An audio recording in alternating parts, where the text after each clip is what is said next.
Ok, Teilim 143, on va dédicacer ce cours pour la bonne anniversaire de ma maman, qui était le jour de Purim. Alors on lui souhaite un bon anniversaire en santé, en joie, Be'ezrat Hashem, avec une bonne santé. Donc on lui donne ce cours pour son cadeau d'anniversaire, Be'ezrat Hashem. Alors Teilim 143, Tov le Omro Kedeged Machalot. Pourquoi on le dit ce Teilim? Soit Madame Meyer d'Eretz Israël qui nous suit. Alors, Teilim, pourquoi on dit Teilim 143? Tov le Omro Kedeged Machalot. Pour les personnes qui ont des maladies, en disant ce Teilim, alors il donne une refoua shelema. Od alekot beyadaim. Ou bien des gens que leurs mains, elles transpirent beaucoup et qu'ils ont une difficulté avec leurs mains. Tov le Omro Shitishma tefilato. Vous savez qu'avant de prier, il faut prier que notre prière elle soit écoutée. La preuve, c'est qu'avant de prier, qu'est-ce que vous dites? Hachem, sefata et tiftar, ou fi yagi teilatera. Même à prier, avant de prier, il faut une prière. Une grande question. Pourquoi on ne fait pas une bracha avant de prier? C'est que d'après le Rambam, il y a une mitzvah de la Torah de prier au moins une prière par jour, comme toutes les mitzvot. Tous les matins, les hommes, on met les téphilines. Et tous les matins, on dit Asher kideshanu bemitzvot avetzivanu laniar téphilin. Tous les jours, on met les tzitzit. Et tous les jours, on dit Asher kideshanu bemitzvot avetzivanu. Tous les jours, on étudie la Torah. Et tous les jours, on dit Asher kideshanu tzivanu al divrei Torah. Alors pourquoi il n'y a pas une prière tous les matins pour la prière? Pourquoi on ne dit pas Asher kideshanu bemitzvot avetzivanu ala tefila? Il y a plein de réponses. La réponse qui est généralement donnée, c'est à cause que dans toutes les mitzvot, il y a un début, il y a une fin. Du fait que la prière, elle a un début, mais elle n'a pas de fin, alors automatiquement, on ne peut pas faire une bracha sur une mitzvah qui n'a pas de fin.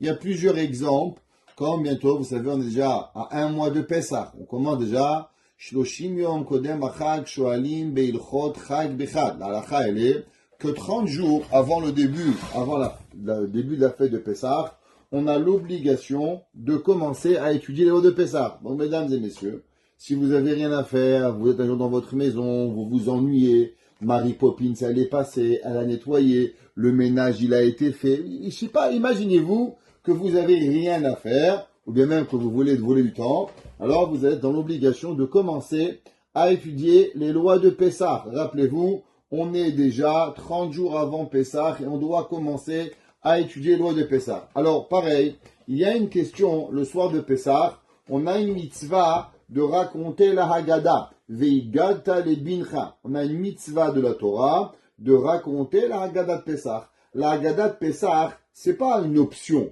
C'est pas les gens, allez vite, j'ai faim. Et les gens, ils font kidouche, allez un petit peu manishtana, tac, on raconte, on va vite, on se dépêche pour pouvoir aller manger l'agneau. Alors la mitzvah, c'est pas manger l'agneau. L'agneau, c'est pas écrit nulle part. La mitzvah principale de Pessah, bien sûr, matzah, c'est de la Torah, et la Haggadah, c'est de la Torah. Vous savez, boire le vin, c'est pas la Torah, c'est chachamim. Manger le maror, c'est chachamim. Faire le repas, c'est pas sûr, c'est de Oraita. Les deux seuls mitzvot de la Torah sont matzah et de raconter la Haggadah. La Haggadah est une mitzvah extraordinaire où il faut s'assurer de raconter la Haggadah, que nos enfants comprennent qu'est-ce qu'il y a, le pourquoi, chaque chose pour les marquer dans leur vie qui va venir. Alors, si la mitzvah de matzah, elle est de Oraita, qu'est-ce que vous dites avant de manger la matzah? Asher kideshanu be mitzvot avetzivanu al achilat matzah.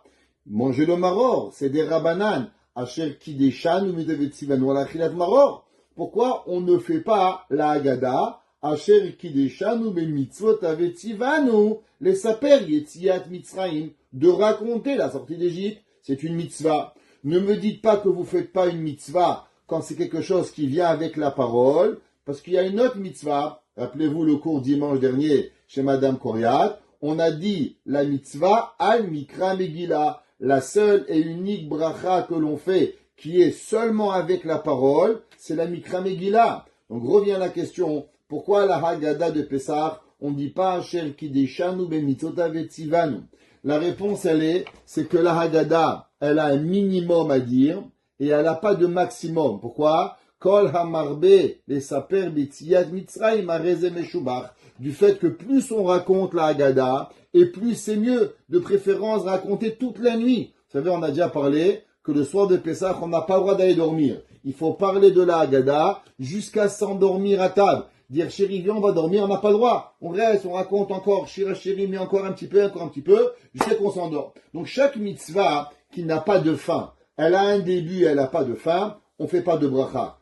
Nerot Hanouka, un début, une fin. Tfilin, un début, une fin. Megillah, un début, une fin. Du fait que la Haggadah, elle a un début, elle n'a pas de fin, alors on ne fait pas. Pareil la prière. La prière, d'après la Torah, elle a un début, mais elle n'a pas de fin. On pourrait prier tous les jours. La Gemara a dit, Ulvaï, Sheit Palel, Adam Kolayom. Amar Rabbi aussi, la Gemara a dit, il serait préférable qu'un homme, il prie toute la journée, chaque jour, à chaque moment. Donc du fait qu'il n'y a pas de fin, d'après certains, c'est pour ça qu'il n'y a pas de bracha à la prière, parce qu'elle n'a pas un début, elle n'a pas une fin. D'autres expliquent une différente chose, parce que dès que vous commencez la prière, alors vous n'avez pas le droit de prier sans faire une bracha. Pourquoi? Le lulav. Quand est-ce que vous prenez la bracha? Avant de prendre le lulav, vous faites la bracha, après vous le prenez. Megillah, avant de commencer à raconter la Megillah, vous faites la bracha. Avant de mettre les téfilines, vous faites la bracha, après vous les mettez. Mais faire une bracha, c'est déjà une prière. Alors vous allez devoir faire une prière sur une prière et une prière sur une prière. Vous n'allez jamais vous en sortir. Pourquoi? Parce que dès que vous allez devoir prier, il y aura toujours une prière qui va devoir faire la prière pour la prière. Donc on peut pas instaurer une prière qui va jamais s'arrêter à la fin, parce que même faire une tefila sur quelque chose, alors sur la prière, alors elle n'a pas de fin et elle n'a même pas de commencement. C'est pour ça que même la tefila, elle a besoin d'avoir une prière. Avant de prier, pourquoi on dit Hachem, Sefatai, Tiftach, Ufi, Yagit, Ilatecha? Parce que Hachem, il écoute nos prières. C'est certain. Vous savez, un jour, le Chafetz Chaim, quelqu'un, il a demandé, Rabbi, j'ai prié, mais Hachem, il ne m'a pas écouté. Il a dit, oui, Akadosh Baruch Hu, il a écouté ta prière. Il dit, alors, il est où le $1 million? Il a dit non. Seulement, t'as pas voulu écouter. Des fois, on prie Hachem. Hachem, il veut pas. Des fois, on veut aller en vacances. Hachem, il veut pas. Des fois, Hachem, il veut telle chose. Hachem, il veut pas. On veut pas forcer ce qu'Akadosh Baruch Hu, il veut. Mais, on veut avoir le sentiment que Akadosh Baruch Hu, il a écouté notre prière. C'est pour ça que, avant de prier, il est bien de lire le Téhilim 143 pour que Akadosh Baruch Hu, il écoute vos prières. Ça veut dire, bien sûr, comme vous savez, on a dit souvent que quand on prie, le passage de chez vous à Akadosh Baruch Hu, il y a un long passage. Il y a les malachim qui écoutent votre prière, est-ce qu'ils vont déposer à Hachem votre prière? Est-ce que vous êtes méritante à prière? Est-ce que Akadosh Baruch Hu, il va accepter votre prière? Pourquoi? Comment? Parce que, comme on va le voir, alors pour aider le passage de votre tefila, Téhilim 143, il est bon pour préparer la prière, ce qu'on appelle la Hachana. On a parlé souvent dans nos shiurim que le peuple juif, énormément, et principalement ceux qui suivent nos cours depuis des années, il y a toujours ce qu'on appelle réflexion. C'est quoi la réflexion? Généralement, le monde, il fait action-réaction. Ça veut dire quoi, action-réaction? On fait quelque chose, après on réfléchit si ça s'est bien passé. Le Ramchal nous a expliqué, Hitbonenut. C'est quoi Hitbonenut? Réflexion. Avant de faire quoi que ce soit, toujours se dire, qu'est-ce que je vais faire? Je vais prier, je vais à la maison, je vais aller au mikvé, je vais faire Shabbat. Comment je vais faire? Toujours avoir dans sa tête la réflexion de comment faire. Toujours réfléchir, je vais faire ma tfila, je vais faire ma bracha, je vais faire mon mikvé, je vais faire mes chalot, c'est quoi mes mitzvot? Toujours se préparer. Une personne qui veut faire les choses beshlemut, toute personne qui veut faire une chose avec en arriver au but. Si vous vous préparez pas à la chose, vous pouvez pas faire. La Gemara a dit, comme on a dit la semaine au cours de jeudi soir, que celui qui se fatigue, Erev Shabbat, Yochal be Shabbat. Vous cuisinez vendredi, vous allez manger Shabbat. C'est une expression qui rapporte pour la vie entière. Tout ce que vous voulez qui se passe correctement va être garanti, basé sur la préparation que vous faites. Une personne qui se prépare pas, elle pense qu'elle va arriver le jour du Shabbat, elle va arriver dans l'éducation, elle va arriver dans son mariage, sans préparation, elle va se tromper. Vous vous rappelez l'histoire de Rabbi Yehuda Hanassi. Rabbi Yehuda Hanassi a demandé, c'était l'empereur Antoninus qui avait demandé à Rabbi Yehuda Hanassi combien de temps avant que l'enfant il vienne au monde, on doit commencer à préparer l'éducation de nos enfants. Les enfants, même les éduquer, c'est une préparation. Comment? Et qu'est-ce qu'il a répondu, Rabbi? 9 mois avant la conception d'un enfant, on doit déjà commencer à se préparer. En un mot, comment nous on se comporte, comment on parle, comment on mange, comment on boit, comment on dort, comment on réfléchit. Chaque geste, il doit être réfléchi pour pouvoir éduquer nos enfants. Donc ce Tehillim, il fait partie de cette pensée-là, de réflexion par rapport à chaque chose que l'on fait. Pareil, ceux qui ont mal aux dents, alors ça arrive, alors pour éviter d'avoir mal aux dents, dites le Tehillim 143, le Tehillim 143, il est une ségoula pour ne pas avoir mal aux dents. Pareil, une autre ségoula pour le mal de dents, vous savez qu'il y a une mitzvah pour les hommes, tous les bois, de faire Birkat Alevana. Alors c'est quoi Birkat Alevana? À partir du 3e jour du renouvellement de la lune, ou bien, d'après la Kabbalah, après le 7e jour du renouvellement de la lune, on doit faire une bracha, ça s'appelle Birkat Alevana. Le soleil, on fait une fois tous les 28 ans. La lune, tous les mois, alors on fait Birkat Alevana. Pareil, ceux qui veulent ne pas avoir mal aux dents, qu'ils comptent leur tzitzit avec Birkat Alevana, ils n'auront pas mal aux dents. Pourquoi leur tzitzit? Parce que les tzitzit, combien il y a de tzitzit? Il y a 8 tzitzit. Il y a 4. 4 fois 8, ça vous donne combien? 32. Combien de dents vous avez? 32 dents, Baruch Hashem. Alors, en comptant les tzitzit au moment de Birkat Alevana, alors c'est une ségoula pour ne pas avoir de mal de dents. J'ai rien contre les dentistes qui vont habiter à Dekari. Ouais, mais nous, on a envie de ne pas avoir mal aux dents, Baruch Hashem. Alors, avec cela, on sera protégé. Tehillim 143. Qui c'est qui a écrit ce Tehillim et pourquoi il a été écrit au Tehillim? Il y a une grande discussion dans les commentateurs à savoir qui c'est qui a écrit le Tehillim. Il y a le Rashi et il y a le Radak. Le Rashi, il va expliquer tout le Tehillim par rapport à l'exil, à savoir quand le peuple juif il est en exil et comment on doit s'en sortir. On va voir que Rashi, il va énormément parler de la suite Aman, Achashverosh, qui est exactement, aujourd'hui, on vient de finir Shushan Purim, alors on termine Shushan Purim et on rentre dans le Tehillim 143. Le Radak, à l'inverse, le Radak qui dit que ce Tehillim, il a été écrit, c'est la suite du Tehillim de la semaine dernière. Dans le Tehillim, vous vous rappelez, la semaine dernière, 142, on avait dit que David Amelech, il avait écrit le Tehillim quand il est rentré se cacher à travers la grotte et que David Amelech, Shaoul Amelech, il le chassait. Maintenant, Maskil et David, Bioto, Bameharam, quand on est dans cette grotte. Donc, quand David Amelech est dans la grotte, qu'est-ce qui s'est passé? Bien sûr, ça a pris du temps jusqu'à que Shaoul y rentre, que Shaoul y part. Je ne sais pas si vous avez imaginé. On raconte une histoire. Un jour, il y avait un homme qui était un tanneur de peau. Il était un tanneur de peau et il est en train de travailler. Et d'un coup, il y a un homme qui rentre, qui toque, qui dit, qu'est-ce qu'il y a? Il dit, je suis le roi. Et malheureusement, il y a des malfrats, il y a des voyous qui veulent me tuer. S'il vous plaît, cachez-moi. Il dit, mais vous comprenez, je vais vous cacher. Si les voyous, ils vont vous trouver chez moi, ils vont vous tuer à moi et à vous. S'il vous plaît, cachez-moi et je vous promets de vous le payer. Bon, qu'est-ce qu'il fait? Il avait devant lui un tas de pots. Il avait plein de pots. Non, son parterre était creusé. Alors il a dit, rentrez dans le trou. Et dans le trou, il a mis toutes les pots. Plein de pots. Il a continué à travailler. En travaillant, d'un côté, les terroristes, ils sont rentrés, les malfrats, ils sont rentrés. Ils ont dit, est-ce que vous avez vu le roi? On n'a vu personne qui était ici. Alors, ils ont cherché. Il dit, cherche sous les pots. Alors, il a commencé à enlever toutes les pots. Et d'un coup, il restait qu'une seule peau. Il restait qu'une seule peau. Alors, il dit, qu'est-ce que tu fais? Tu vois pas qu'il n'est pas là? Il dit, mais pourquoi il reste une peau? Il me dit, regarde, s'il y avait le roi, le corps, il aurait créé une boule sur le corps. Regarde que la peau, elle est droite. Ça veut dire que le roi, il n'est pas là. Mais en vérité, le roi était caché dans le creux de la terre pour pouvoir y arriver. Baruch Hashem, ils sont partis. Les soldats, ils ont récupéré le roi. Et le roi, il est reparti au palais. Et quand il est reparti au palais, il a fait un grand festin pour remercier que ces soldats, que tout le monde, il a été sauvé, il n'a pas été tué. Et qui c'est qu'on a honoré ce jour-là? On a honoré ce monsieur, ce tanneur de peau, qui est venu, et c'est lui qui a sauvé le roi. Au moment de la fête, le roi, il dit au tanneur, « Tanneur, tu m'as sauvé la vie.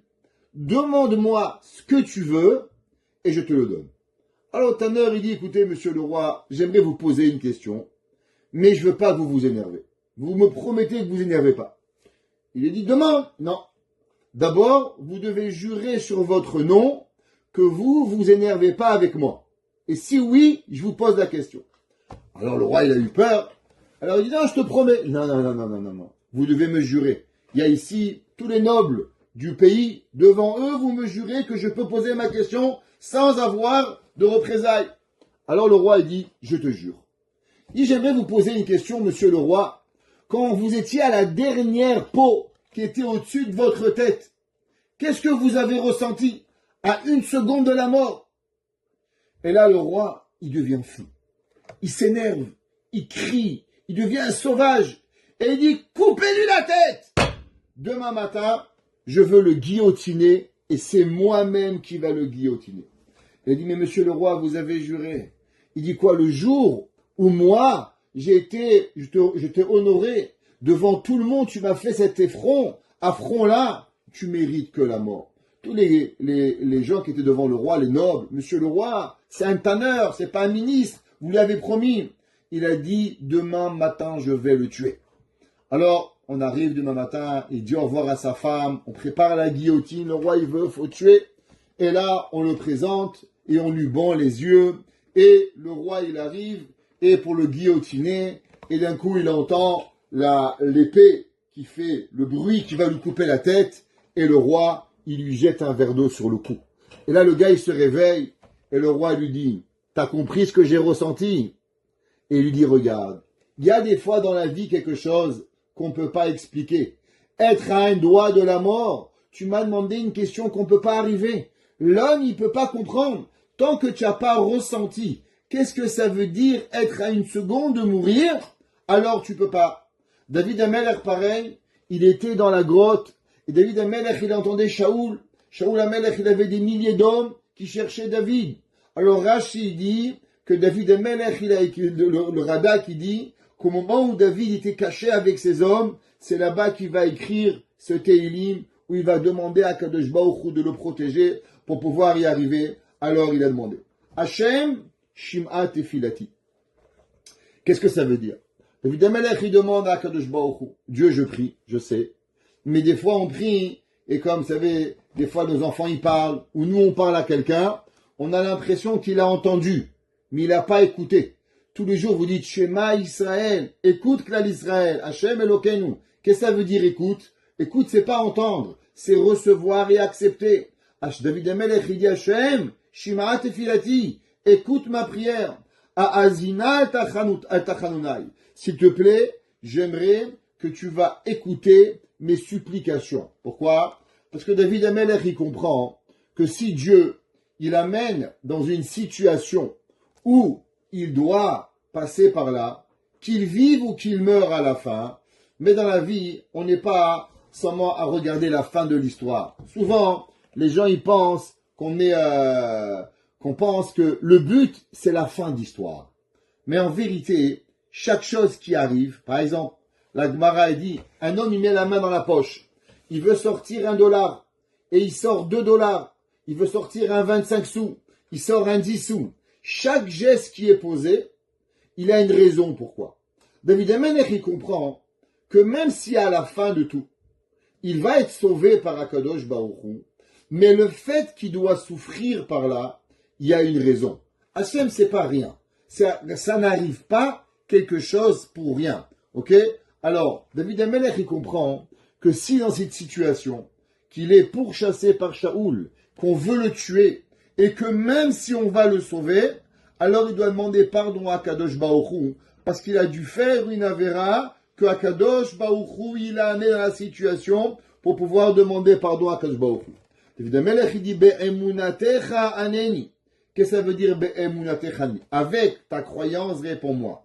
Vous savez que tous les jours on dit Amen. Amen. qu'est-ce que ça veut dire Amen? C'est quoi les mots de Amen? Bien sûr, le mot Amen est écrit dans la Torah. À 2 reprises, la Torah dit Ve'amra Amen, Ve'anna Amen. Ok? Mais le mot Amen, il a aussi des rachtevot. El Melech Ne'eman. Qu'est-ce que ça veut dire El Melech Ne'eman? Dieu, il est un roi avec qui on peut avoir confiance. Alors David Amelech, il dit Shaoul Amelech, il était roi. Shmuel Hanavi, il est venu, il a oint David pour qu'il soit roi. À partir du moment où Dieu il a promis à David d'être roi, quelque part David Amelech, il sait qu'Hachem il va le sauver. Parce que s'il a été oint par Shmuel, ça veut dire que c'est sûr qu'il va être nommé roi. Mais s'il va être nommé roi, alors pourquoi passer cette souffrance pour pouvoir y arriver? Alors David Amelech, il dit, aujourd'hui, j'ai tellement peur, et qu'en vérité, ma peur, je devrais faire une crise cardiaque. La peur d'entendre Shaoul Amelech, ces soldats qui veulent me tuer, Shaoul qui me dit je suis un rebelle, Shaoul qui me condamne à mort. Comment je suis pas mort de peur? La réponse, Be'emunatecha aneni. À cause que j'ai confiance que toi tu m'as nommé roi et que tu peux pas m'avoir menti. Si j'ai reçu l'huile d'onction pour être roi, ça veut dire que Bémet tu vas accepter. Alors automatiquement je vis avec ça. Betzit katecha. Qu'est-ce que ça veut dire Betzit katecha? Avec ta bonté. Alors vous savez, dans l'histoire juive, il y avait un homme, il s'appelle Yaakov Avinu. Yaakov Avinu, il était chez son père Yitzhak, il va se sauver 14 ans à la yeshiva de Shem Ve'ever. Par la suite, il va être pourchassé par Eliphaz. Eliphaz va tout lui prendre. Il va arriver sur le mont du temple. Là-bas, il va prier. Et Dieu, il va lui promettre, il va lui dire, Ushmarticha bechol asher telech. Je vais te protéger dans tout ce que tu vas faire. Et Yaakov Avinu, il va se réveiller et il va dire à Dieu, merci Hachem de m'avoir fait cette prophétie de me protéger. Il va lui amener de l'huile d'onction et David Amelech va aller chez Lavan pendant 20 ans. Par la suite, il va revenir et qui c'est qui va venir? Il va venir Esav pour le tuer. Quand Esav, il va venir pour le tuer, le pasuk qui dit Vaïra Yaakov Meod. Yaakov, il a eu très peur. Le Talmud, il dit, pourquoi Yaakov il a peur? Yaakov il a peur. Alors vous savez que chez nous, les émotions, on a fait le cours la semaine dernière, les émotions, c'est eux qui dirigent notre corps. Mais chez les gens parfaits, les émotions sont dirigées par leur cerveau. Qu'est-ce que ça veut dire? Ça veut dire que nous, la Emouna, elle est branlante. Parce qu'on ne sait pas si c'est vrai ou si c'est faux. Mais Yaakov Avinu, il était prophète. Yaakov Avinu, Dieu, il est venu en prophétie. Et il lui a fait montrer ses enfants, sa femme, toutes les générations. Il lui a fait montrer la Mashiach, tout ce qui va arriver. Alors, Yaakov Avinu, il a vu de ses propres yeux Hachem. Il a eu la plus grande prophétie. Alors, pourquoi Yaakov, il est mort? Yaakov, il ne peut pas mourir. Pourquoi? Parce que Dieu, il lui a dit, Ushmarticha bechol asher telech, je vais te garder dans tout ce que tu as fait. Alors, pourquoi Vaïra Yaakov Meod? Donc, qu'est-ce que ça veut dire la Emouna? Emouna, il est, imaginez-vous, demain, il vient vous voir Eliyahu Hanavi et il vous dit, Madame Antel, demain à midi, vous allez vous mettre à Décari et sur la rue Décari, il va y avoir quelqu'un qui va venir et il va vous donner telle chose. Ouais. Vous pouvez sauter du 50e étage. Eh ben, croyez-moi, même si vous sautez du 50e étage, vous n'allez pas mourir. Pourquoi vous n'allez pas mourir? À cause que il y a une sirène en Israël, on souhaite à ceux qui sont en Israël maintenant qu'Hachem il les protège. On avait une Madame Meyer qui était avec nous, elle a dû quitter du fait qu'elle a dû rentrer dans les chambres, dans les mamades pour pouvoir se protéger, qu'Hachem il les protège. Alors, le prophète, la névoie elle est là. Alors, comment ça se fait que Yaakov Avinu il a eu peur? La Gemara elle donne 2 raisons. La première raison, la Gemara elle dit du fait que Yaakov Avinu, il a eu peur à cause qu'il n'avait pas fait Kibud Avaim comme Esav. Il a dit, moi de tout le monde, j'ai pas peur. Mais de Esav, lui, il a fait Kibud Avaim plus que moi. Alors peut-être que le mérite de Esav, il est plus fort et pourra me faire du mal. Deuxième réponse, la Gemara a dit que c'est possible que des fois, Dieu, il vous a promis quelque chose à un moment très particulier. Qu'est-ce que ça veut dire? vous êtes dans tel niveau de tzaddik, de tzaddiket, telle chose, alors automatiquement vous méritez. Mais qu'est-ce qui se passe si demain, par exemple, il y a un rabbin, il vous fait une bracha, Madame Entel, vous êtes venu riche, millionnaire, vous sortez de là-bas, vous allez au bar, vous faites des bêtises, vous mangez pas cachère, vous buvez pas cachère, ah, le rabbin il m'a menti, je suis pas devenu riche.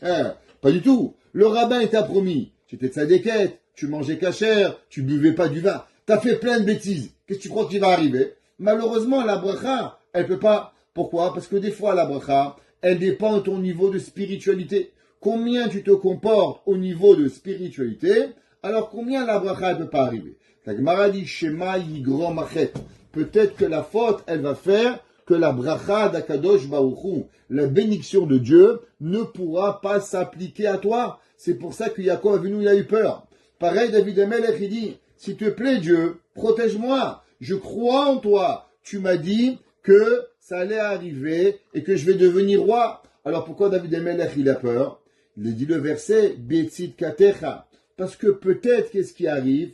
Il arrive que malheureusement, peut-être j'ai fauté. Depuis que j'étais jeune jusqu'à aujourd'hui, c'est possible que j'ai fauté. Alors peut-être que maintenant je mérite plus mon royaume. C'est pour ça que David Amelech, il dit, Betzit Katecha, avec Yetzdaka, avec de la bonté, je te demande à Kadosh Baruch Hu de pouvoir me sauver la vie. Le prochain verset, il est très compliqué. Je vais le traduire et on va essayer d'expliquer à 3 explications différentes. Je vais vous traduire. David Amelech, il dit, Al tavo bamishpat. Ne m'amène pas à la justice.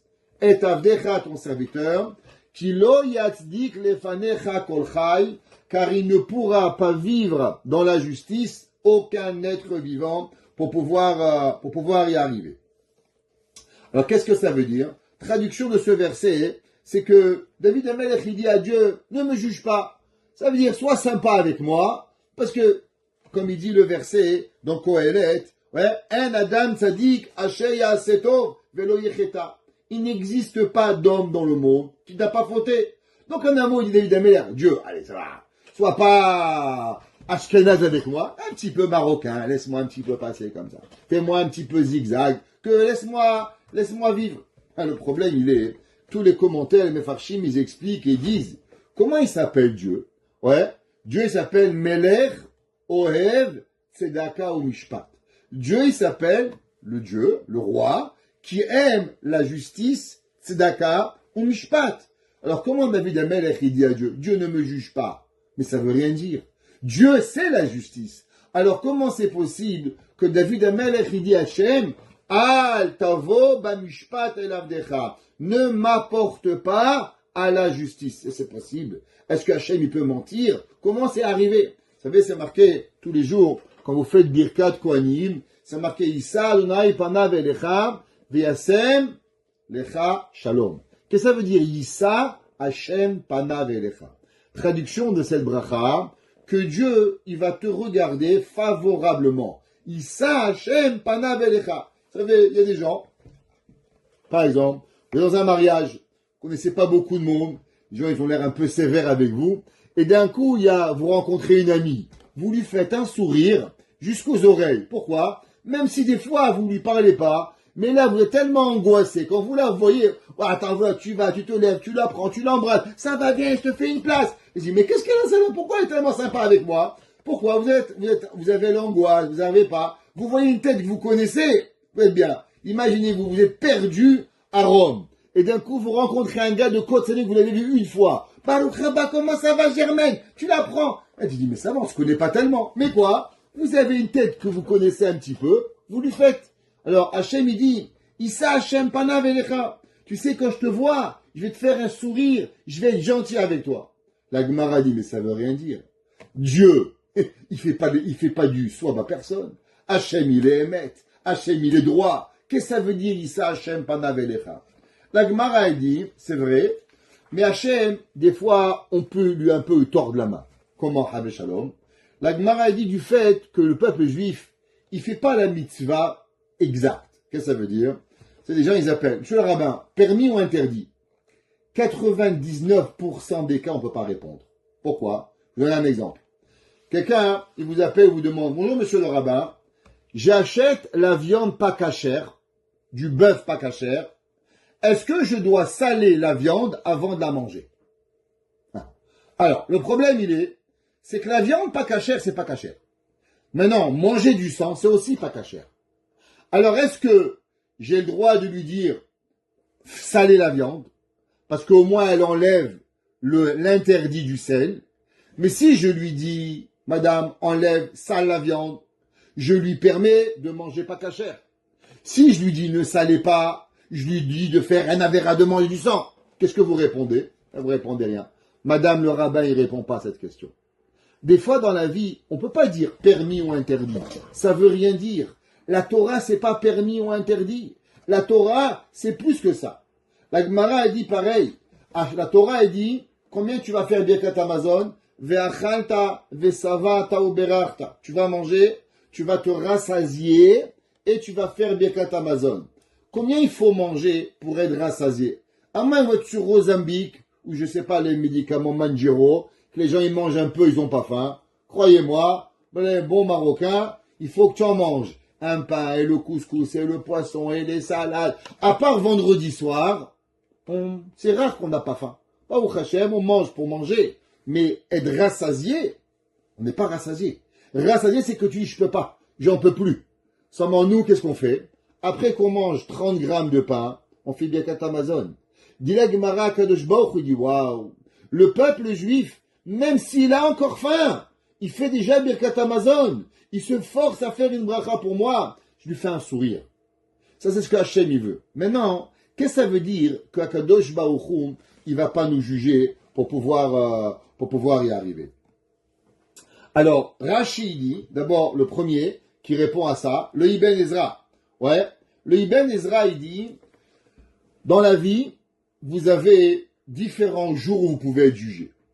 Des fois, qu'est-ce que ça veut dire que David Amelech, il dit, ne m'amène pas, al tavo bemishpat et avdecha, kaviachol, David Amelech, il dit à Dieu, regarde, il y a des jours où je fais des bêtises.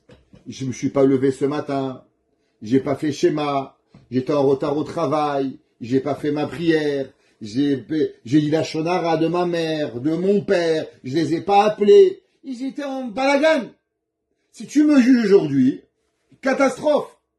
Mais regarde, demain, je vais me lever à Shacharit, je vais faire ma tfila, je vais bien faire. Tu vas voir à la fin de journée mon compte rendu. Waouh, top. Il a fait Shacharit, Mincha, Marit, Tfilin, Tzitzit, Torah. Il a fait tout bien. David Amelech, il dit à Dieu, regarde, est-ce que c'est possible de ne pas me juger aujourd'hui? Parce qu'aujourd'hui, j'ai pas un bon agenda. Juge-moi un moment où l'agenda, il est sympa. Par exemple, vos enfants, ils viennent pas souvent vous faire nettoyer la maison, vous préparer. Si un jour vous rentrez à la maison, Mary Poppins, tout se passe bien, les salades. Je veux dire, ma fille, ça va? Oui, maman. Qu'est-ce que tu veux que ma fille de moi? Rien, pourquoi, maman? Je sais pas. Depuis quand tu fais le ménage? Depuis quand tu cuisines? C'est que tu veux me demander quelque chose. Oui ou non? Pareil, on dit à Hachem, regarde. Tu sais, à Kadosh Baruch Hu, trouve un bon jour où je suis une bonne personne, dans une bonne année, quand j'ai bien fait tes chouvas, et là tu me juges. Qu'est-ce que ça veut dire, le chesed? David Amelech, il dit le Ibn Ezra, c'est pas qu'Hachem il t'oublie, c'est pas qu'Hachem il va te laisser un passe droit, non, ça m'en t'a apporté au jugement prêt, que quand toi tu vas être prêt, avec plein de mitzvot, c'est là que Akadosh Baruch Hu, il va t'amener au jugement. C'est ça qu'on demande à Akadosh Baruch Hu pour pouvoir y arriver. Que quoi? Que le temps, je fais Elul, Slichot, Rosh Hashanah, Yom Kippour, alors à Kippour tu me jugeras. Après 40 jours de choses, David Amelech dit à Akadosh Baruch Hu de me juger pour pouvoir y arriver. C'est pas le Metsudot, ouais, il dit que non, que David Amelech, il dit à Hachem, regarde, si tu vas me juger tout de suite, ça marche pas. Je veux que d'abord, tu vas me pardonner quelques péchés. Alors, vous savez que dans El Melech Yoshev, on dit que je mochou mochel avonod, rishon, ou marbem mechel hataim. Qu'est-ce que ça veut dire mochel, rishon, avonod? Ça veut dire qu'Hachem il dit comme ça, le premier péché, pardonne-moi. Le deuxième péché, pardonne-moi. Et doucement, tu vois, je suis pas un si méchant, j'en ai pas fait tellement. Alors Hachem, pardonne-moi quelques péchés, et comme ça, avec la Mechila que Akadosh Baruch Hu, tu vas me faire, alors automatiquement, je veux que Akadosh Baruch Hu, il m'amène, pas avec tous mes avérotes, je fais tchouva, je fais quelques caparotes, et avec ça, Akadosh Baruch Hu, il va me pardonner. Le Seporno, il dit que c'est pas du tout de ça que ça parle. De quoi il parle, le verset ici? Il dit qu'un homme, il fait tchouva. Un homme, il fait tchouva. Qu'est-ce que ça veut dire faire tchouva? Tchouva, ça veut dire un homme, il était méchant, il a dit la shonara, il n'a pas prié, il n'a pas fait. Alors qu'est-ce qu'il fait? Il demande pardon à Kadosh Baruch Hu. Top, t'étais méchant, maintenant t'es un homme bien. Super. Mais qu'est-ce qu'on fait avec le paquet de Averot? Imaginez-vous, il y a un enfant, il a joué au ballon, il a cassé une fenêtre. Il dit, maman, je te promets, je vais plus jouer au ballon dans la maison. Magnifique. La fenêtre, elle est cassée ou elle n'est pas cassée? La fenêtre, elle est cassée. Qu'est-ce qu'on fait? David Amelech, il dit, Akadosh Baruch Hu, regarde. C'est vrai, en vérité, d'après la halakha, d'après le din, je suis devenu une bonne personne, mais il faut que je prenne une claque. Akadosh Baruch Hu, s'il te plaît, fais disparaître la Avera. Pourquoi? À cause que du fait que j'ai changé. À cause que du fait, maintenant, je suis plus la même personne. Alors David Amelech, il dit, Al tavo b'mishpet avrecha, ki lo yitztak lefanecha kol chai. Si Akadosh Baruch Hu, tu ne vas pas amener la personne à la teshuva, et que la teshuva, elle nous change, et qu'on n'est plus la même personne, on n'est plus le même Israël Meir, on n'est plus le même David, on n'est plus le même Shlomo, on est une différente personne, alors comment on va arriver? David Amelech, il dit Hachem, tu es obligé que après que je fais teshuva, je te demande d'effacer ma avera, qu'elle n'existe plus. Le Rambam, il écrit, dans le Chot Teshuvah. Le Rambam, il dit un homme, il doit savoir qu'en vérité, quand il fait Teshuvah, on pourrait lui changer le nom. Pourquoi? Parce qu'il n'est plus la même personne. Par exemple, un homme, il n'était pas Shomer Shabbat. Baruch Hashem, après, tu le vois 10 ans plus tard, Shomer Shabbat, sa femme se couvre la tête, ils font tous des mitzvot. Le Rambam, il dit, c'est plus le même gars. C'est une autre Metsiout. Il n'est plus la même. Il a une différente façon. On pourrait même lui trouver un nouveau nom. Ça s'appelle David, Shlomo, Yitzhak, Raphaël. Un autre. Pourquoi? À cause qu'il n'est pas la même personne. C'est ça qui dit le Seporno, que David Amelech, il a écrit qu'il lo yitztak lefanecha kol chai, parce que je ne pourrais pas porter mon sac à dos tellement lourd de péché pour pouvoir y arriver. Vous savez, il y a des gens qui portent toute leur vie des fardeaux. Toute leur vie. Par exemple, les gens qui ont des enfants difficiles. Alors, ils ont un sac à dos, où dedans, il y a l'histoire de leur père, l'histoire de leur mère, de leurs frères. Et où ils vont? Ils vont avec. Ils vont en vacances, le sac à dos. Ils vont au mariage, le sac à dos. Ils vont à l'école, le sac à dos. Toute leur vie, ils portent le sac à dos. Et ils sont toujours fatigués. Pourquoi? Parce que la vie, le sac à dos, il est trop lourd. Des fois, dans la vie, qu'est-ce qu'il faut? Il faut savoir poser le sac à dos et commencer une nouvelle vie. David Amelech, il dit, si le sac à dos, il est trop gros, je pourrais pas avancer. Je pourrais pas changer. Si je suis devenu une même personne, mais j'ai le même sac à dos sur les épaules, je peux pas. Dépose le sac à dos, laisse-moi déposer le sac à dos, enlève le sac à dos et laisse-moi avancer. Kiradaf oyev nafshi. Évidemment, il dit, qu'est-ce qu'il a fait, mon ennemi? Il m'a fait tomber jusqu'à par terre. Kiradaf oyev nafshi, daka la aretz chiyeti. Et j'ai dû me cacher dans les grottes au plus bas qui puisse exister et que j'ai dû me cacher. Oshivani b'machashakim. Qu'est-ce que c'est le machashakim? Ça vient du mot chosher. Alors, chosher, c'est au singulier. Chashakim, c'est ce qu'on appelle les ténèbres au pluriel. Qu'est-ce que ça veut dire? Dans la noirceur de la plus profonde des noirceurs. Kim teolam. David Amelech, il dit que je suis dans une noirceur comme un mort. Pourquoi un mort?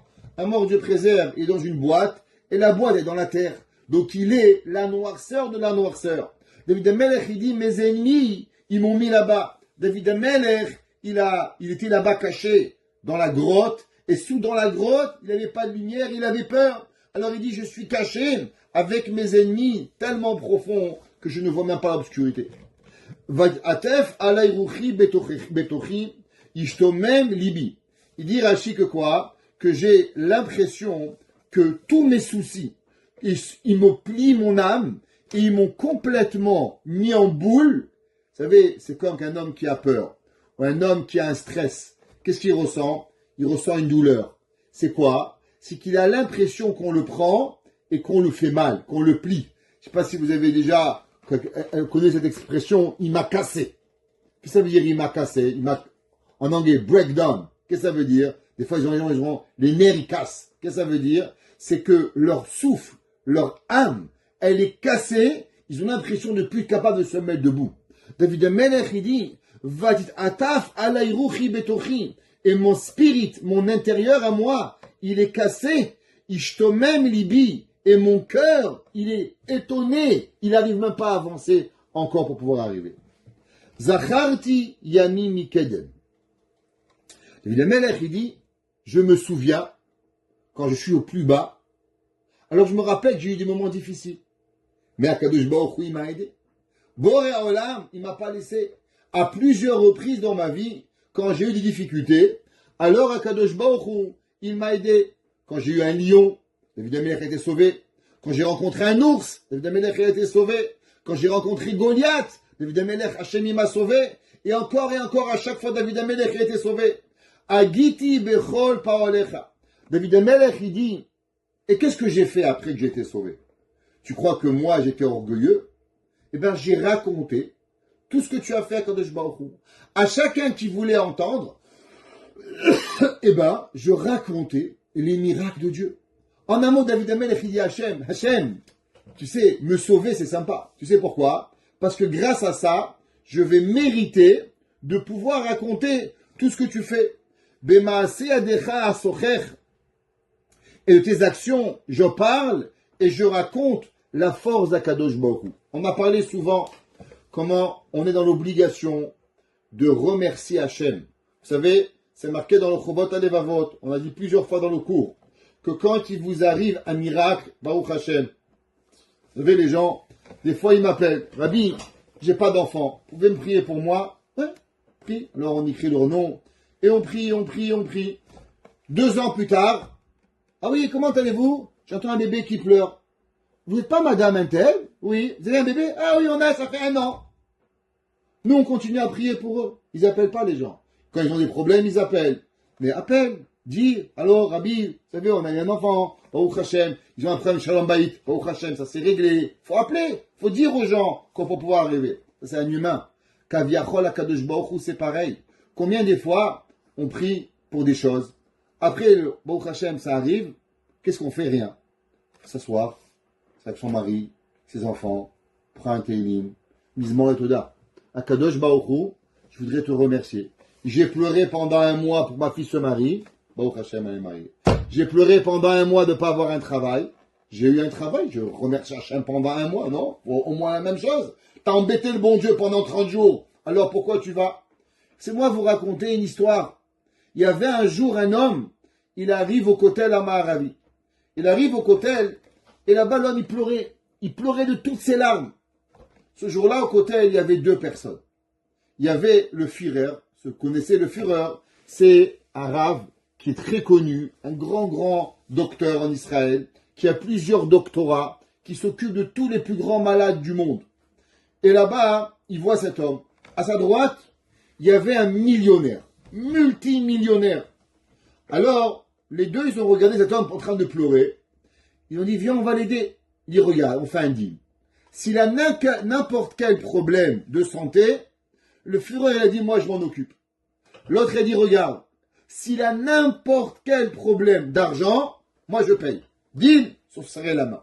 Les 2 ensemble, ils vont le voir et on dit, monsieur, on peut t'aider? Il dit non. Il dit, regarde, je suis millionnaire. Je suis tout ce que tu veux, je te fais. L'autre, il a dit, regarde, moi, je suis le Führer. C'est un malade, je m'en occupe, dis-moi. Il dit, vous avez rien compris. Moi, ici, au mur, ça fait des années, je viens tous les jours pleurer à Hachem. J'avais 15 enfants. Et j'ai pleuré tous mes larmes pour les marier.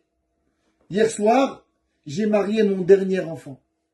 Alors aujourd'hui, je suis venu pleurer à Hachem. mais de remercier Hachem que toutes ces années il a écouté mes pleurs.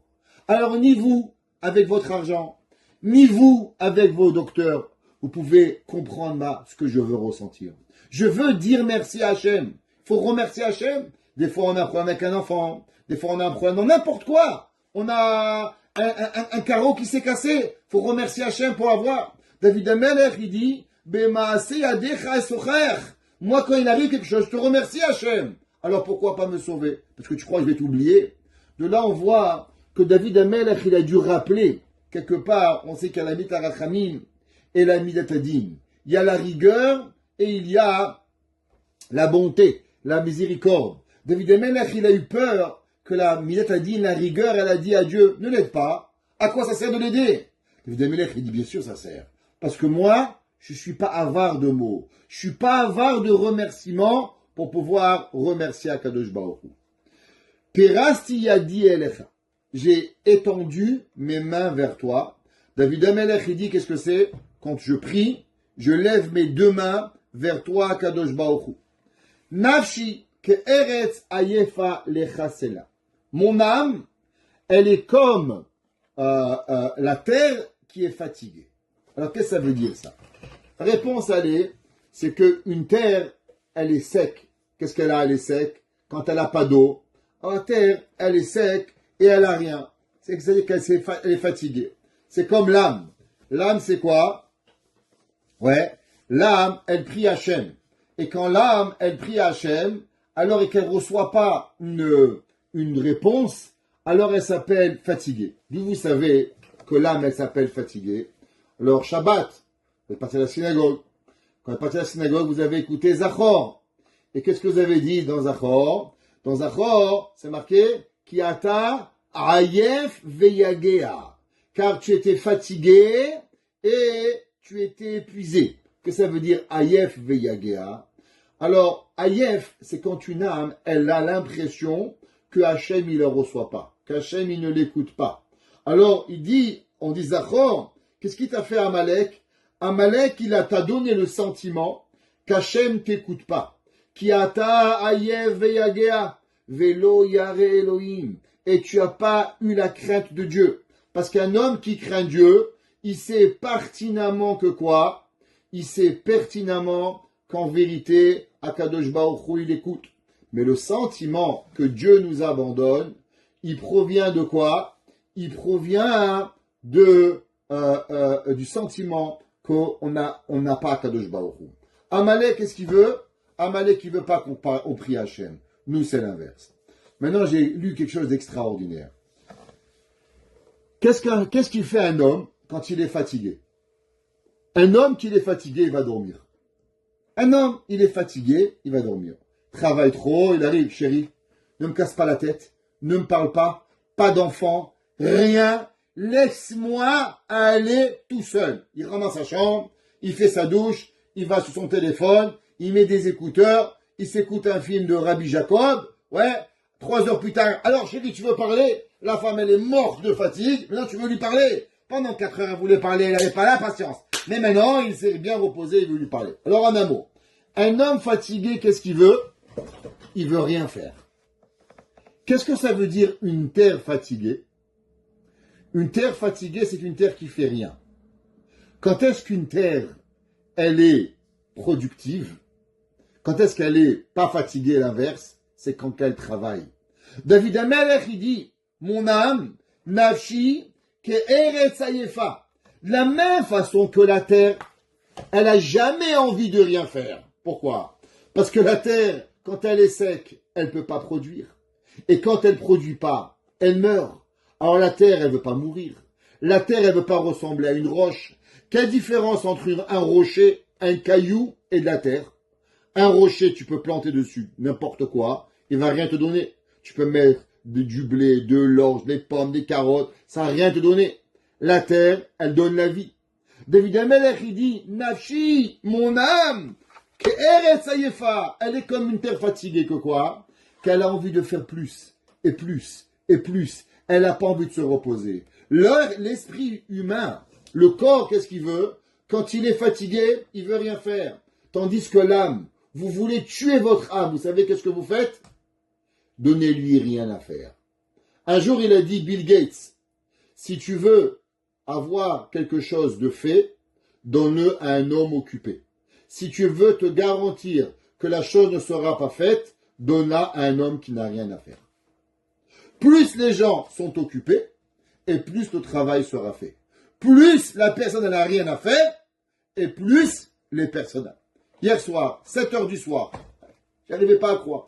Un ami m'appelle. Oui, bonjour, monsieur le Rav. Il est 7 heures du soir. Oui, Pourim. J'ai pas fait Matanot Lavionim et Machatita Shekel. Vous pouvez m'aider? Je dis, moi, j'ai pas allumé Hanouka. Il m'a dit, quel est le rapport?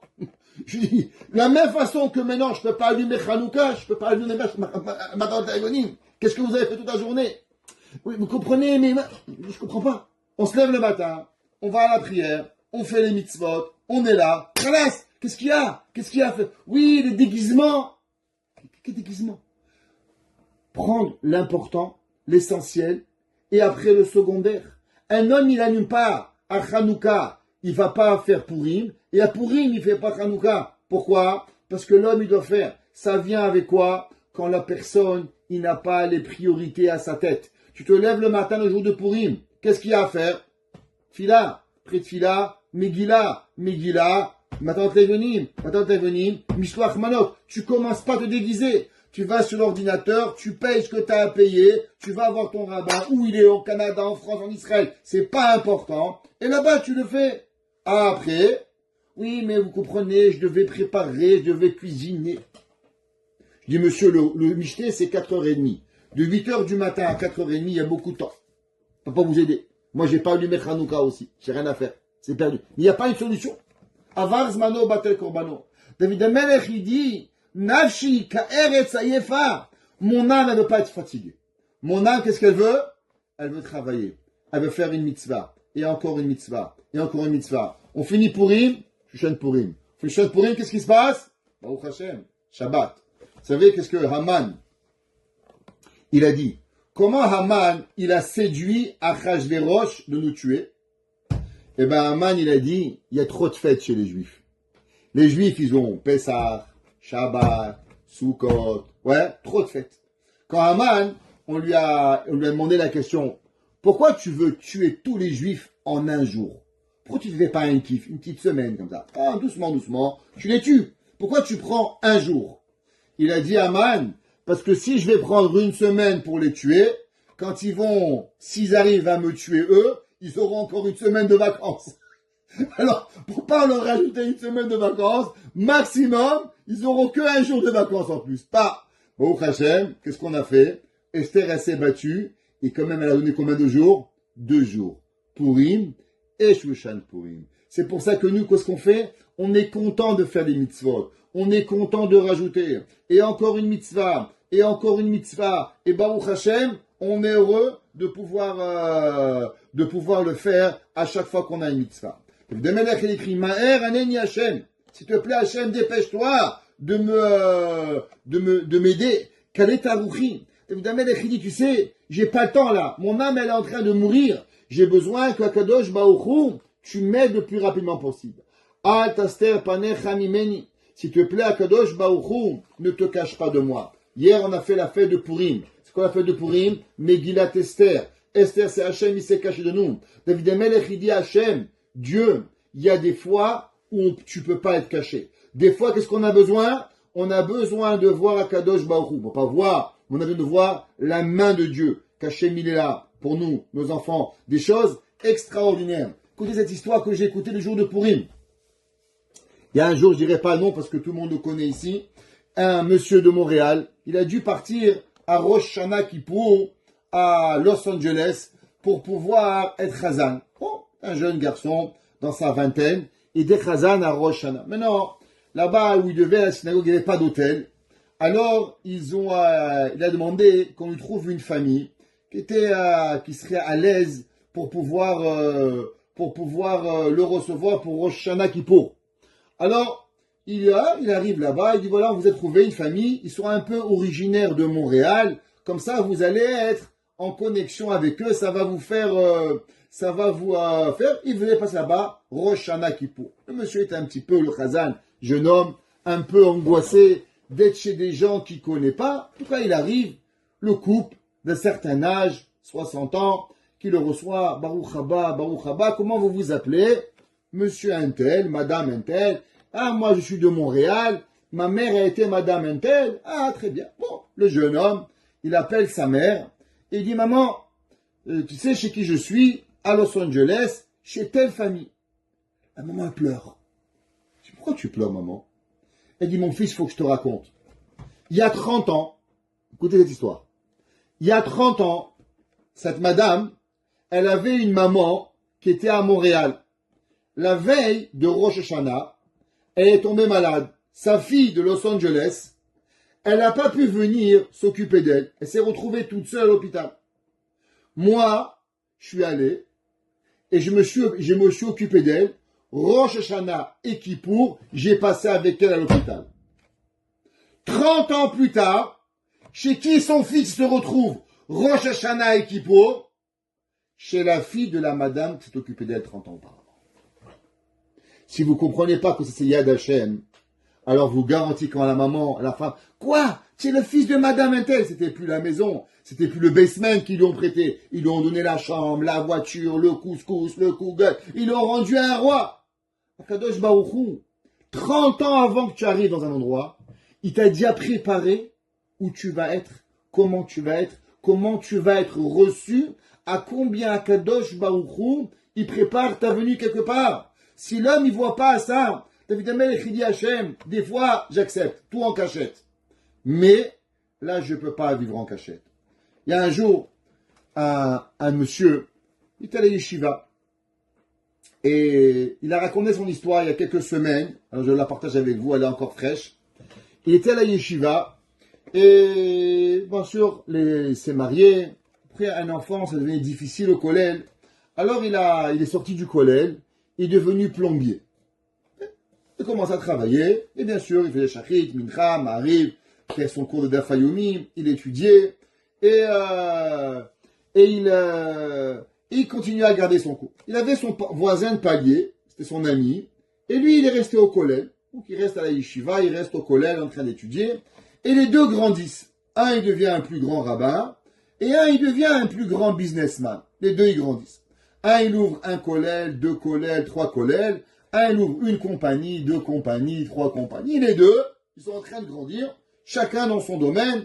Lui, petit rabbin, grand rabbin. Lui, petit plombier, moyen plombier, grand plombier. Les deux, ils grandissent. Un jour, le rabbin, il voit son copain dans la rue, il est blanc. Il dit, qu'est-ce que tu as? Il dit, regarde, c'est la fin du mois. J'ai pas payé les Kollelman, ça fait 2 mois. Je suis terrible. J'ai besoin d'aide. Il dit, qu'est-ce que tu as? Il dit, voilà, j'ai besoin de $30,000.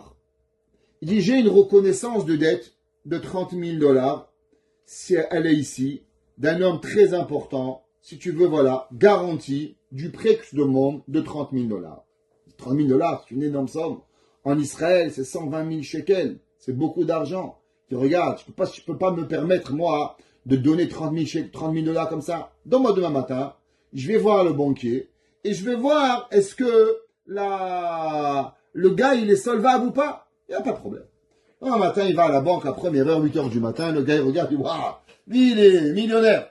Pas de problème, il est solvable, il a plein de comptes en banque, il a tout ce qu'il faut, il est solvable. Tu peux prendre la garantie. Le gars il va chez lui, il prend $30,000 cash qu'il avait, il lui donne au gars bien sûr aucun chèque, rien, 2 amis. Voit l'argent, paye l'avrichim, le gars vite il paye tous ses avrichim, il est super content, tac, tac, tac. 2008, qu'est-ce qui arrive? La crise des Salman Brothers.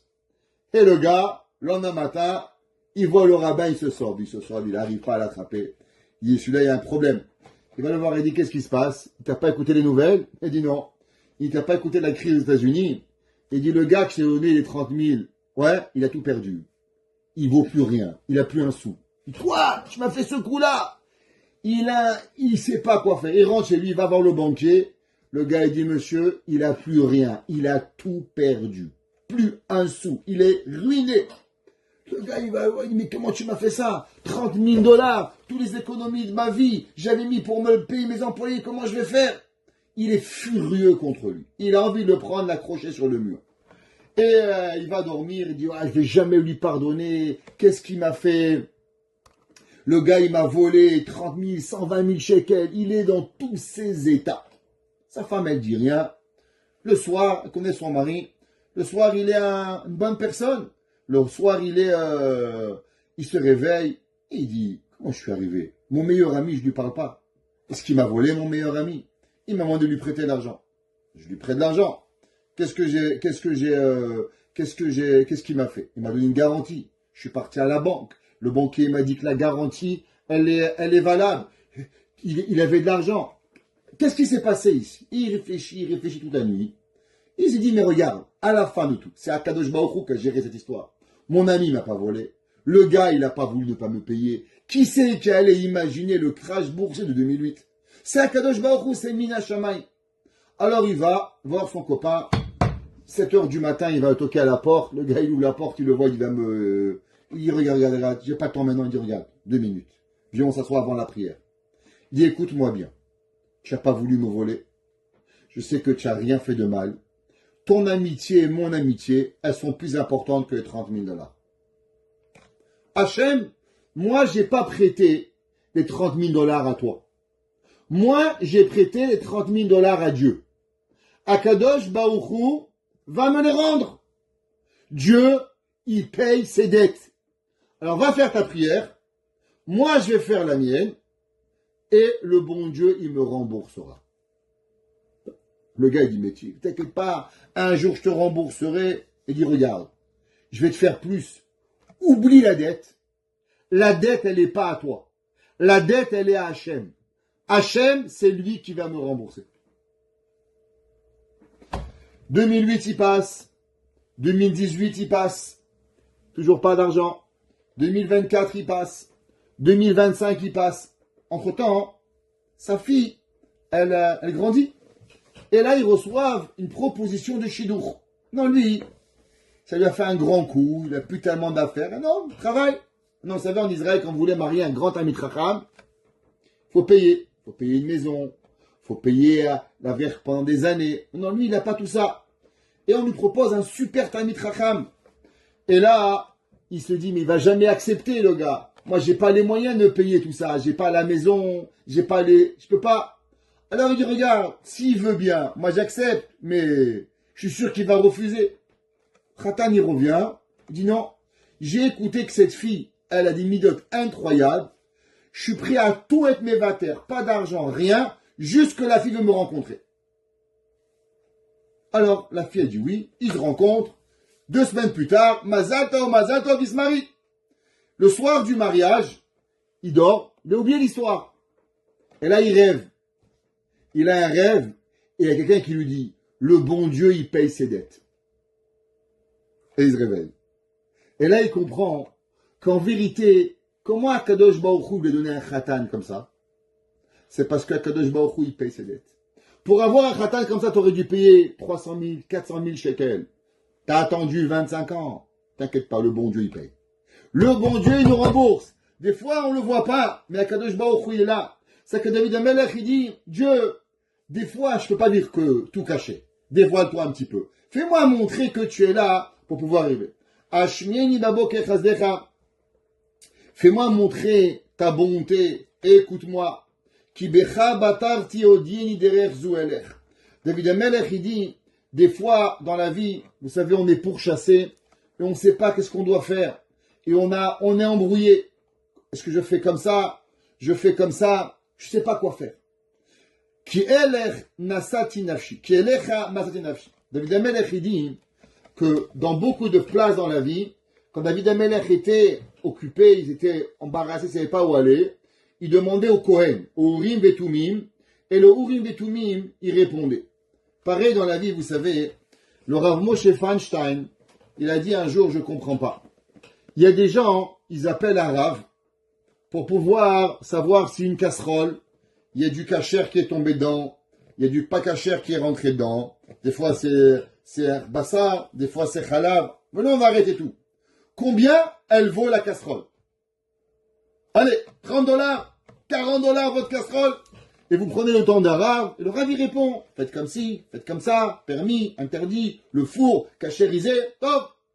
Il dit à Moshe, mais il y a des gens, ils font des décisions de leur vie, des choses tellement importantes, et là, ils pensent qu'ils sont capables de résoudre tout seuls. Ils appellent pas de Rav, ils demandent pas de questions, ils sont capables de tout. Comment? Je comprends pas. Comment par rapport à $30, $20, un toaster, t'appelles un rabbin? Et c'est vrai, faut appeler un Rav. C'est cachère, c'est pas cachère. Mais quand on arrive à des décisions tellement grandes, alors une personne n'avait pas un Rav. Il a dit à Moshe Feinstein, vous savez, j'ai reçu plein de questions, mais j'ai jamais pratiquement reçu de questions pour l'éducation des enfants. Il dit, ça m'a fait de la peine, il disait à Moshe.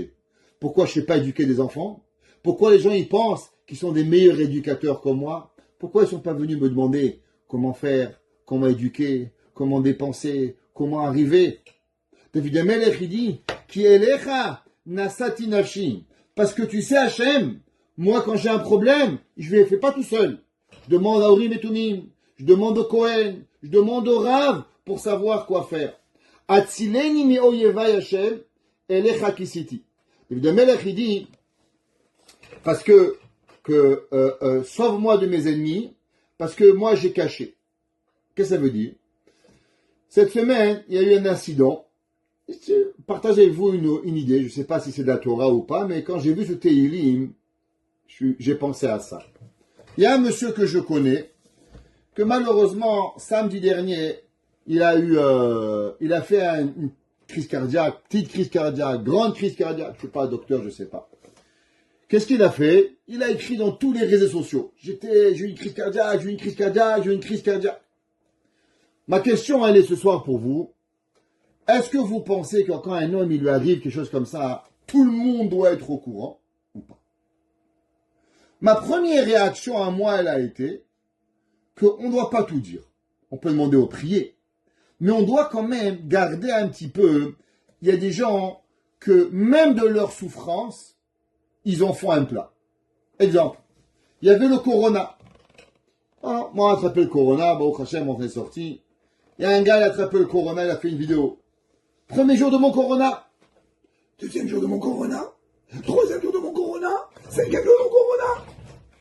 Mais qu'est-ce que j'en ai à cirer? Tu veux que je prie pour toi, je prie pour toi. Même de ta souffrance, il faut que tu fasses un show. Est-ce qu'une personne, elle doit tout nous raconter, t'as mal au ventre, tu vas aux toilettes? Merde, pas de ta vie. La vie, c'est pas ça. La vie, elle est, si tu veux, compris pour toi, comment tu t'appelles? Shlomo ben Rachel, David ben Yitzhak, Tov. Mais on ne peut pas faire un show de toute sa vie. David Amelech, il dit, dans ce Tehillim, Atzileni me'oyevai. Protège-moi des ennemis physiques et moraux. Elecha kisiti. Tu sais, toi, Hachem, le seul qui connaît ma vie, c'est toi. Mais la vie, on ne peut pas mettre notre vie au public. Je sais qu'aujourd'hui, les médias sociaux, TikTok, Instagram, les gens, moi, j'arrive pas. Je vais vous raconter. On était en Floride voir l'anniversaire de ma petite fille et on a vu une maman avec deux petites filles. Elle était vraiment gentille. Maman était comme c'était une goyenne dans un parc. Il faisait très froid, moins 2 degrés. On était même choqués de la voir. On était à Miami, on crevait de froid, on avait le manteau nous. Mais elle était là-bas comme ça, madame, gentille, bien, tsni ou tout. Elle était avec un caca, elle faisait ses enfants, elle embrassait. On n'a pas compris. Après, on a remarqué que derrière, qu'est-ce qu'il y avait? Il y avait un photographe qui lui mettait des photos. Clic, clic, clic, clic, clic, clic. En un mot, elle faisait un montage. Dès que le photographe, il est parti, elle n'avait rien à faire de ses gosses. Les enfants, ils lui couraient derrière. Et elle, son téléphone, maman, déconnectée complètement. Pourtant, quand il y avait les photos, elle avait l'air tellement affectueuse, gentille, bien, que du show. Moi, je ne connais pas cette femme, j'ai jamais vu de ma vie. Mais je peux vous garantir que je vais sur son compte TikTok ou Instagram, elle doit se faire passer pour la meilleure mère du monde. Mais pourtant, à la fin, catastrophe. Les gens, ils vont au restaurant. Attends, ne mange pas, photo. Attends, fais pas, photo. Ah, laisse-moi tranquille, je veux manger mon steak maintenant. Pas quand toi tu veux. Je veux le manger maintenant, je veux le kiffer. Laisse-moi vivre pour pouvoir y arriver. David Amelech, il dit, Elecha kisiti. Avec qui je parle, avec qui je raconte? À toi, Hachem. Le monde doit pas savoir, oui, j'ai fait un stain, et voilà, je vais souffrir, et je vais mourir, et je vais avoir. C'est que malheureusement, même la souffrance, elle est devenue un show. Il y a un gars, il s'est fait un film sur le corona. Presque tous les jours, premier jour, deuxième jour. Ça fait 5 ans, j'arrive pas, je peux plus me voir. Pourquoi? À combien ça m'a énervé que même la souffrance qu'Hachem il envoie, un homme il peut avoir de la gava. C'est pas ça la vie. La vie, elle est, on raconte pas nos problèmes. Bien sûr, on a besoin d'aide, on en parle, mais on peut pas avoir avec ça. L'amdeni la asor etzonecha. David Amelech, il dit, vous savez quoi? Souvent dans la vie, on arrive à des impasses. Et David Amelech, il demande, Hachem, explique-moi quoi faire. Pourquoi? On a dit au début du cours, les gens, ils sont dans la réaction. Ils sont impulsifs. Ils font un agi. Oh, comme toi. Demande à Hachem qui t'aide. Les gens, ils vous disent, ouais, ben moi, je suis comme ça, je change pas. Ah bon, tu peux changer. Tu sais comment? Le même qui t'a créé s'appelle Akadosh Baruch Hu. Hachem, il nous a créé nerveux. Hachem nous a créé fainéant. Hachem nous a créé gentil. Hachem, mais on peut changer. On peut tout changer. Avec la prière, on peut demander à Hachem, Hachem, tu sais, j'arrive pas à faire telle chose, donne-moi la patience. Hachem, j'arrive pas à faire Shabbat, aide-moi. J'arrive pas à me couvrir la tête, aide-moi. J'arrive pas à faire telle mitzvah, aide-moi. Non seulement on peut arriver à le faire, mais on peut même aimer le faire. On peut même aimer le faire. Comment? Avec la prière qu'Akadosh Baruch Hu nous aide. Ça veut dire une personne, elle n'arrive pas à faire telle mitzvah. Si elle prie de tout son cœur, s'il te plaît Hachem, j'ai envie de faire cette mitzvah, j'arrive pas maintenant. Non seulement Hachem peut vous donner, arriver à la faire, mais même à avoir l'amour de faire cette mitzvah. Et c'est que David Amelech il dit, L'amdeni la asod retzonecha, guide-moi à faire ta volonté à Akadosh Baruch Hu. Telle chose, comment faire, comment pas faire. On raconte qu'il y avait un jour, un rave, sa femme, elle a cuisiné un très bon repas. D'habitude, il arrivait, il mangeait. D'ailleurs, sa femme, elle a cuisiné, il mangeait pas. Il dit à moi, 5 minutes. Attendez, 5 minutes. Au bout d'une demi-heure, sa femme dit, chérie, mange, ça va être froid. Oui, attends un petit peu. Donc à la porte, le chochet, Rav, vous avez mangé la viande? Non, pas encore. Il dit, là, mangez pas, elle était pas cachère. Sa femme a dit, waouh, d'où tu savais? Il dit, moi, je savais pas. Seulement moi, tous les soirs, le manger, je mange parce que ça me fait plaisir que tu as cuisiné, je veux te faire plaisir. Mais je raffole pas du manger. J'ai pas cette tava, waouh, le steak. Et ce soir, quand j'ai vu la viande, j'ai été pris d'une envie de manger cette viande, quelque chose qui n'était pas normal. Je me suis dit, c'est pas normal. Ça provient pas de ma nature. Hadricheni. Hachem, apprends-moi à reconnaître les choses. Je sais que c'était pas bien. Des fois, on ne sait pas si c'est permis ou interdit. Pourquoi? Vous avez toujours un rabbin au bout du fil, vous avez toujours un rabbin à WhatsApp à appeler. Des fois, on ne sait pas. Et on doit savoir quoi faire. On doit savoir que Akadosh Baruch Hu, il nous donne la force de faire le bon choix. D'amener notre enfant, de ne pas amener. D'aller avec mon mari, de ne pas aller avec mon mari. De parler à ma belle-mère, de ne pas parler à ma belle-mère. De lui crier, de ne pas lui crier. De me taire, de ne pas me taire. De faire ou de ne pas faire. Vous n'avez pas toujours un rabbin à votre disposition. Mais on a toujours Hachem avec nous. Et on peut toujours demander à Hachem, Hachem, je dois faire un choix. Est-ce que tu peux guider mes pas? Est-ce que tu peux me donner la force de savoir quoi faire? Non, bien sûr, c'est pas sur le moment. C'est une prière qu'on doit prier tous les jours à Hachem. Hachem, je vais partir au travail aujourd'hui. Je vais avoir 15 élèves. Il y en a qui vont être sympas, d'autres moins sympas. Donne-moi les idées pour pouvoir les aider. Hachem, aujourd'hui, je vais rencontrer des couples. Il y en a que je pourrais aider, d'autres que je pourrais moins aider. Fais que j'arrive à trouver le bon mot. Akadosh Baruch Hu, je vais aller aujourd'hui, je vais donner un cours. Est-ce que je vais arriver à me rappeler les 50 informations, les 100 informations dans ma tête? S'il te plaît, Akadosh Baruch Hu, aide-moi. Chacun de nous, on a quelque part besoin d'Hachem. Ne dites pas que ça ne vous arrive pas si vous n'êtes pas les humains. Vous êtes un Dieu. Tous, on a besoin de Dieu. Et on doit prier tous les jours. Dieu, s'il te plaît, aide mes pas, guide mes pas, donne-moi la bonne façon de pouvoir faire et être. Leman shimcha Hashem techayeni. S'il te plaît, Kadosh Baruch Hu, pour ton nom, fais-moi vivre et donne-moi cette vie pour que je puisse raconter à tout le monde ce que tu m'as fait. Ubechazdecha tatzmit otvai. Là, David Amelech, il finit et il dit, avec ta bonté, enlève mes ennemis. Qu'est-ce que ça veut dire? Parce que David Amelech, il dit, des fois, la bonté, c'est un grand problème. Pourquoi la bonté, c'est un grand problème? Parce que imaginez-vous que vous avez des ennemis. Alors, de la même façon que nous, on n'est pas toujours sympa, et qu'Akadosh Baruch Hu, il nous aide. Alors, même nos ennemis, peut-être qu'Akadosh Baruch Hu, des fois, il va laisser nos ennemis vivre, parce que la bonté d'Hachem, elle va arriver. Donc, on a un conflit. Toi, tu vis, et ton ennemi, il vit. Eh bien, les deux ensemble, ça marche pas. Alors, comment ça fonctionne? David Amelech, il dit, vous savez, les gens, souvent, ils font du chesed sur le dos des autres. Vous savez, je vais vous raconter une histoire. J'ai rencontré un jour un monsieur, il était très marmire, un grand marmire. Alors lui, il portait pas la clé. Vous savez, la clé de Shabbat. D'après certains, on n'a pas le droit de porter la clé de Shabbat en France, parce qu'il n'y a pas de hérouve, c'est un problème. Pourquoi? Parce que comme il y a déjà une clé, comme il y a déjà une ceinture, porter une deuxième ceinture peut être problème. Alors il y en a qui ne portent pas. Mais il habitait au 8e étage, sa femme était enceinte de jumeaux, elle devait descendre 8 étages à pied pour lui ouvrir la porte et lui remonter. Donc ça c'est la khumra sur le dos de quelqu'un. Pareil, il y a des gens, ils vous disent, allez, fais la paix. Damelech, il dit, mais tu me demandes de faire la paix. Est-ce que tu comprends ce que tu me demandes? Ouais, il faut pardonner. David Amelech, il dit, des fois les gens, ils n'ont pas compris ce que ça veut dire. Que des fois leur plaisir, des fois leur pitié, elle nous tue. Parce que ce qu'ils font, c'est pas une vraie paix.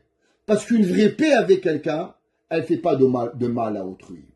Et si la paix de quelqu'un, et si, soi-disant, cette bonté, elle détruit une autre personne, alors David Amelech, il dit, c'est pas la vérité. C'est pour ça que David Amelech, il dit à Hachem, des fois, il faut savoir que, Ubechazdecha est de ta bonté, Tatzmit ovai, ve'ahav takot sorerai. Et tu vas détruire les ennemis. Pourquoi? Parce que si ces ennemis, ils doivent vivre sur mon compte, alors tu n'as pas le droit. Tu n'as pas le droit du fait que toi, tu te dis que tu es bon, alors des fois le fait que les mécréants vont mourir, alors il n'y a pas. Comme il devait mourir. On ne peut pas dire, ah ça va, on va le laisser vivre. Il veut mettre des bombes sur le monde entier, il faut l'éliminer. On ne peut pas dire, ah Hitler il est sympa, il faut le faire vivre. Après tout, mais non, Hitler il doit mourir. David Amelech il dit, pareil, il y a des choix dans la vie. Et des choix, soi-disant, oui, je pense à moi, 120 ans, tout est cheshbonot. Et tous les cheshbonot que les gens ils font, c'est pas des cheshbonot de réalité. Vous savez pourquoi? Parce que si on fait du bien, le véritable bien ne peut pas faire du mal à autrui. Avraham Avinu, il a dit, c'est quoi le chesed? Le chesed, c'est quand c'est de la bonté à 100%. Faire du bien sur le compte de l'autre, ça n'existe pas. David Amelech, il dit, alors qu'est-ce qui arrive? Eh bien, même des fois, David Amelech a dû prier pour que les gens y meurent. David Amelech, il dit, je ne peux pas arriver à là. Mais si moi, mon règne, toi, David, tu m'as dit que je dois être roi, parce que je dois sauver le peuple juif, et que Mashiach, il doit venir, alors quelque part, il n'y aura pas de choix pour pouvoir y arriver. Avant de demander à quelqu'un, allez, laisse passer, ou bien de poser des actions qui peuvent malheureusement détruire une personne, rappelons-nous ce que David Amelech, il a dit, une bonté, un chesed ne peut pas exister sur le dos de quelqu'un d'autre. Le chesed, c'est toi-même avec toi-même. Mais quand tu engages quelqu'un d'autre et que ce que tu fais au nom du chesed détruit la vie d'autrui, c'est plus du chesed. Kol tsorera nafshi ki ani avdecha. David Amelech, il dit, alors par quelle raison tu vas me choisir moi et pas les autres? David Amelech, il dit, pour une seule chose, parce que ani avdecha, parce que moi, je suis ton serviteur et tout ce que je fais pour te servir à Kadosh Baruch Hu. Alors en un mot, plus nous servons Hachem, plus nous prions Hachem, plus nous nous connectons avec Akadosh Baruch Hu, alors Akadosh Baruch Hu de lui-même, il va nous faire tomber tous nos ennemis. Haman il est tombé, Khomeini il est tombé, tous ceux qui se dresseront sur nous jusqu'à la venue de Mashiach Tzidkenu, que Akadosh Baruch Hu les enlève, et que la bonté de Dieu, la véritable bonté de Dieu, elle règne, et qu'ensemble, toutes nos prières, elles sont exaucées. Adi Adua et Tzedek, Bimera Beyamenu. Amen.